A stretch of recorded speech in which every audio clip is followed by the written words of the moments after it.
السلام علیکم ورحمۃ اللہ وبرکاتہ۔ اعوذ باللہ من الشیطان الرجیم، بسم اللہ الرحمن الرحیم۔ رب اشرح لی صدری ویسر لی امری واحلل عقدۃ من لسانی یفقہوا قولی۔ ربی زدنی علما ربی زدنی علما ربی زدنی علما۔ آج کی کلاس میں جو ہم ٹاپک کور کریں گے وہ ہے ساکن کا ٹاپک۔ ہم نے زبر کی حرکت پڑھی، زیر پڑھی، پیش کی حرکات سیکھ لی تھی ہم نے۔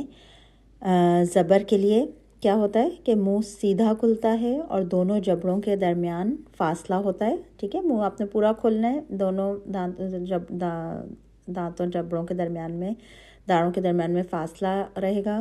منہ زیادہ نہیں کھولنا ہے، ہونٹوں کو گول نہیں کرنا ہے، نہ ہونٹوں کو پھیلانا ہے، نہ ان کو نیچے کی طرف جھکانا ہے، اور ہم نے اس کو زبر کو 1 کاؤنٹ پڑھنا ہے۔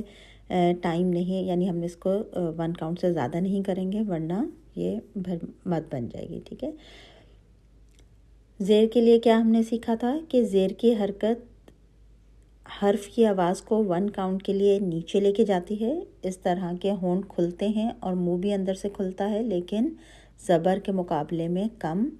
اس کی صحیح ادائیگی کو محسوس کرنے کے لیے آپ اپنے انگلیوں کی اس کو پشت کو مٹھی کی شکل میں تھوڑی کے نیچے، اپنے چن کے نیچے رکھیں گے، اس طرح کے دونوں ہاتھ مل جائیں، اور اب جب کسی بھی حرف کو زیر کی حرکت کے ساتھ پڑھیں گے تو آپ کو محسوس ہوگا کہ آپ کا جو نچلے والا جبڑا ہے وہ اندر سے نیچے ہوتا ہے، ٹھیک ہے۔ آپ کے ہاتھ جب آپ نے مٹھی بنا کے رکھی ہوگی اپنی چن کے نیچے تو آپ کو اندر سے وہ جب آپ زیر پڑھیں گے تو نیچے ہوتے بھی محسوس ہوگی۔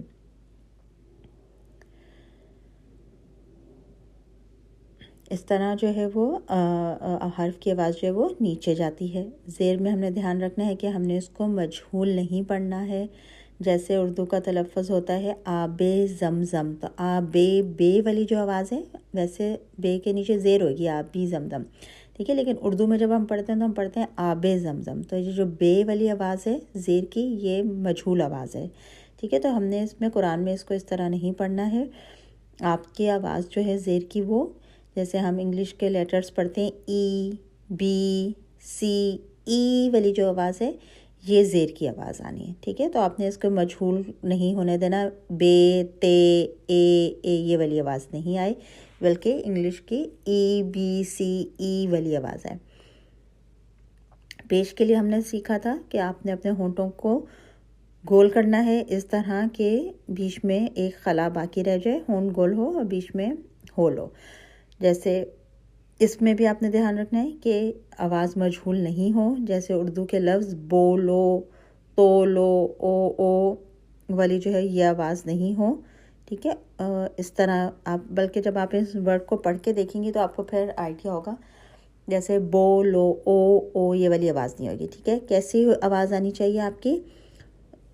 بل بل، بو بل بل، ٹھیک ہے۔ جیسے بلبل بولنے کے لیے آپ کے ہونٹ گول ہو رہے ہیں با پیش پڑھنے کے لیے، ویسے آپ نے اپنے ہونٹوں کو گول کرنا ہے۔ بل بل، ہد ہد، ٹھیک ہے۔ پڑھ کے دیکھیں، بول کے دیکھیں، ہد ہد، ٹھیک ہے۔ آپ کے ہونٹ ہو پیش پڑھنے کے لیے پورے گول ہو رہے ہیں اور بیچ میں ہول ہے کہ آپ کی ایک انگلی چلی جائے گی، ٹھیک ہے۔ ہد ہد، ہو یہ والی جو آواز ہے یہ آپ کی آواز آنی ہے پیش کی، ٹھیک ہے۔ تو آپ اپنا دیکھنے کے لیے کہ آپ صحیح پڑھ رہے ہیں غلط پڑھ رہے ہیں، آپ ان لفظ کو پڑھ کے دیکھ سکتے ہیں، پھر آپ کو آئیڈیا ہو جائے گا۔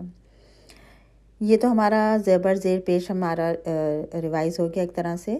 جتنا اچھا آپ کو یہ سمجھ آ جائے گا اتنی اچھے آپ لفظ کی ادائیگی کر سکیں گے۔ ان کی پک کو دیکھیں جو زبر زیر پیش والی ہیں کہ کس طرح کتنا اچھا منہ کھلے گا، آواز اتنی اچھی ہوگی، ٹھیک ہے۔ اس کی پریکٹس کریں سب حروف کے ساتھ، زبر کے ساتھ سب پورے تختی کو کریں، زیر کے ساتھ کریں، پیش کے ساتھ کریں۔ اب جتنا آپ اس کے اوپر محنت کر لیں گے حروف کے اوپر، جتنا ٹائم لگا لیں گے، آپ شیشے کے آگے کھڑے ہو کر تمام حروف کی زیر، زبر اور پیش کے ساتھ اونچی آواز میں پریکٹس کریں۔ منہ زیادہ کھولیں، زیادہ کھولنے سے مطلب یہ ہے کہ پیچھے سے بھی حلق کھلا ہو، ٹھیک ہے۔ ہم نے زبر کے لکھا ہے کہ آپ کے جبڑوں کے درمیان میں گیپ ہو، آپ منہ بند کر کے ب ت ث ایسے نہیں پڑھ سکتے، ٹھیک ہے. اس میں میرے منہ ہل ہی نہیں رہے, میرے پورے جبڑے پیچھے سے بند ہیں.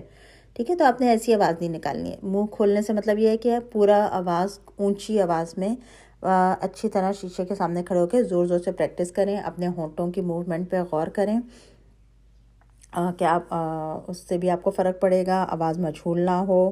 ٹھیک ہے, 1 کاؤنٹ سے زیادہ آپ نے زیر زبر پیش کی حرکت کو نہیں کرنا ہے. آج جو ہم زیر زبر اور پیش کے بعد جو ہم آج ٹاپک دیکھیں گے وہ ہے ساکن کا ٹاپک. ٹھیک ہے, ساکن کیا ہے؟ چھوٹی سی دال کی شکل کی حرکت جو ہوتی ہے اس کو ہم ساکن کہتے ہیں. یہ حرف کے اوپر ہوتی ہے. ساکن حرف جو ہے وہ کبھی بھی اکیلا نہیں پڑھا جاتا. اس کو ہم پڑھ نہیں سکتے اکیلا, بلکہ اپنے سے پہلے والا جو بھی حرکت و متحرک حرف ہوگا اس کی مدد سے یہ پڑھا جاتا ہے. ادائیگی کے وقت دونوں حروف, دونوں مطلب یعنی متحرک اور جو ساکن ہے کی آواز ایک ساتھ ایک کے بعد ایک آئے گی, اور ساکن حرف کا مخرج اور صفات حرکت والے حرف کی نسبت زیادہ واضح ہوئے گی, کیونکہ ساکن ہمیشہ متحرک سے تھوڑا زیادہ ٹائم لیتا ہے. ٹھیک ہے, ہم ہمیشہ صفات میں بھی یہی کہتے آئے ہیں کہ جب حرف ساکن ہوتا ہے تو کوالٹی جو ہوتی ہیں, صفات جو ہوتی ہیں وہ زیادہ پرومیننٹ ہوتی ہیں. ٹھیک ہے, تو وہی بات یہاں پر ہو رہی ہے کہ زیادہ واضح ہوئے گی جو بھی صفات ہوئے گی ساکن حرف کی. کس بات کا آپ نے دھیان دینا ہے ساکن ادا کرتے ہوئے؟ کہ متحرک کو ساکن سے ملاتے وقت متحرک حرف کی آواز کو لمبا نہیں کرنا ہے. کسی بھی ساکن حرف کی ادائیگی کے لیے ہونٹ گول نہیں ہوتے سوائے واو ساکن کے. متحرک اور ساکن والے حرف کی ادائیگی میں کیا فرق ہے؟ کیا فرق ہے؟ جب متحرک حرف پڑھتے ہیں تو حرف کے مخرج پر جا کر منہ حرکت کے مطابق کھلتا ہے. زبر ہے تو منہ کھلے گا. ٹھیک ہے, زبر کی طرح پیش کی حرکت ہوگی تو گول ہوگا. لیکن ساکن کی ادائیگی کے لیے ہمیں مخرج پر ٹھہرنا ہوگا. ٹھیک ہے, جب آپ زیر زبر پیش کی حرکت پڑھیں گے تو فوراً سے جیسے لیٹر آپ نے پڑھا تو پیش پڑھیں گے تو لیٹر ادا ہو جائے گا. لیکن ساکن کی ادائیگی کے لیے آپ نے کیا کرنا ہے کہ آپ نے مخرج کے اوپر ٹھہرنا ہے. اس حالت میں ٹھہرنا ہوگا, رکے رہنا ہوگا جہاں تک کہ ساکن حرف ادا ہو جائے. جیسے آپ دیکھیں میم لیٹر کو زبر کے ساتھ ما. ٹھیک ہے, آپ نے فوراً ما آپ نے ہونٹ کھول دیا. ٹھیک ہے, می آپ آواز کو نیچے لے گے, می. مو, یا ہم کیا کر رہے ہیں, میم کے مخرج پر جا رہے ہیں اور حرکت کے مطابق ہم میم کو پڑھ رہے ہیں. لیکن جب میم ساکن ہوگا تو ہم میم پر ٹھہرے رہیں گے. کیسی آواز آئے گی؟ ہم میم کے اوپر رک رہے ہیں. ٹھیک ہے, ما, می, مو کی نسبت یہاں پہ میم کی کوالٹی زیادہ واضح ہو رہی ہے. ٹھیک ہے, میم کی ہم نے کوالٹیز پڑھ لی تھیں. اسپیشل کوالٹی بھی تھی میم میں جو کہ زبر زیر پیش میں اتنی محسوس نہیں ہوئی. ٹھیک ہے, غنہ کی کوالٹی. لیکن جب ساکن حرف ہے اور ہم اس پہ ٹھہرے ہیں, ٹھیک ہے, تو ہمیں ساکن کی کوالٹی میم کی اور غنہ کی زیادہ محسوس ہو رہی ہے. ٹھیک ہے, اتنا رک رہے ہیں کہ اس کی صفات واضح ہو جائے. آپ کو ہر کوالٹی ساکن میں اسی لیے زیادہ واضح ہوتی ہے کہ ہم اس پہ ٹائم دے رہے ہیں.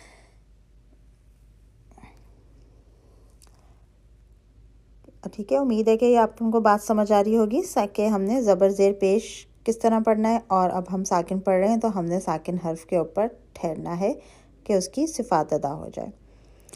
کلکلہ والے حروف میں جب ہم ساکن کریں گے تو وہاں فوراً مخرج سے ہٹنا ہوگا. ٹھیک ہے, وہاں پہ ہم نہیں ٹھہریں گے. جیسے قوف ساکن ہے. ٹھیک ہے, ہم پڑھ رہے ہیں حمزہ کے ساتھ ملا کے قوف ساکن کو, لیکن یہ کلکلہ والا حرف ہے تو پھر ہم کیا کر رہے ہیں, وہاں پہ نہیں ٹھہر رہے, بلکہ کلکلہ کی کوالٹی کو کرنے کے لیے ہم فوراً مخرج سے ہٹ رہے ہیں. اب, اد. ٹھیک ہے, تو یہاں پہ کلکلہ والے حروف میں ساکن فرق تھوڑا سا پڑا جا رہا ہے کہ ہم نے فوراً مخرج سے ہٹنا ہے. اب. اس طرح مدہ والے حروف میں کیا ہوگا کہ مدہ والا حروف جو ہیں وہ خالی جگہ سے ادا ہوتا ہے. کون سی خالی جگہ؟ آپ کے ساؤنڈ باکس سے لے کے منہ تک کا جو خالی حصہ ہوتا ہے وہاں سے, الجوف سے مدہ والے حروف ادا ہو رہے ہیں تو وہاں پہ بھی نہیں ٹھہریں گے اور وہ 2 کاؤنٹ لمبا ہو جائے گا، ٹھیک ہے نا. با اس طرح والی آواز ہوئے گی. اور کہاں پہ تھوڑا سا فرق ہوئے گا ساکن کو پڑھنا، کہ یعنی ساکن کو پڑھنے کا مطلب یہ کہ جب کہ ہم جو کہہ رہے ہیں کہ ہم ساکن پہ ٹھہرے رہیں گے تو اس کی آگے وضاحت ہو رہی ہے کہ کلکلا والے میں نہیں ٹھہرے رہیں گے، وہاں فوراً ہمیں مخرج سے ہٹنا ہوگا کلکلا کی کوالٹی کو کرنے کے لیے. مدہ والے میں نہیں ٹھہرے رہیں گے، وہاں پہ ہم اس کو 2 کاؤنٹ لمبا کریں گے. اور کون سے 2 لیٹرز ہیں ہم نے صفات میں پڑھا، ان 2 لیٹرز کو کون سے؟ کا اور تا. ان 2 لیٹرز یہ جب ساکن ہوئیں گے تو وہاں پہ بھی ہم نہیں ٹھہریں گے. کیوں کہ ہم نے ان دونوں لیٹرز کو جب ہم ساکن کر رہے ہوں گے تو ہم نے اس کی صفت ہمس کی جو ہے کوالٹی اس کو واضح کرنا ہوگا، ٹھیک ہے. تو ہمس کی کوالٹی یہاں پہ کیسے واضح ہوگی کہ ہم فوراً ان دونوں کے مخرج سے بھی ہٹیں گے تو پھر یہ دونوں حرف نکل سکیں گے منہ سے. اگر آپ اس پہ جا کے ٹھہریں گے، آپ پڑھ کے دیکھیے کہ حمزہ ہے اور کا ساکن ہے. اگر آپ مخرج سے نہیں ہٹیں گے تو آپ کا ادا نہیں ہوگا، کا نکلے گا ہی نہیں جب تک آپ مخرج کو چھوڑیں گے نہیں. کیسے آواز آئے گی اس کی؟ اک، تو مخرج ہٹ رہے ہیں تو آواز آ رہی ہے. اسی طرح تا کے لیے ات، اگر آپ مخرج پہ ٹھہرے رہیں گے ات تو تا ادا ہی نہیں ہوئے گا، ٹھیک ہے. آپ نے اس کی کوالٹی ہمس کی صفت کو واضح کرنے کے لیے آپ نے ان دونوں لیٹرز میں بھی ساکن جب ہوں گے تو ٹھہرے نہیں رہنا بلکہ فوراً سے ہٹانا ہے تاکہ یہ حرف ادا ہو سکیں. اک، اک، اک، ات، ات، ات، ٹھیک ہے. تو ساکن کو ادا کرنے کے لیے ہم نے ساکن پہ ٹھہرے رہنا ہوتا ہے جب تک ہم اس کی صفت کو جو حرف ہے اس کی کوالٹی کو ادا کر دیں.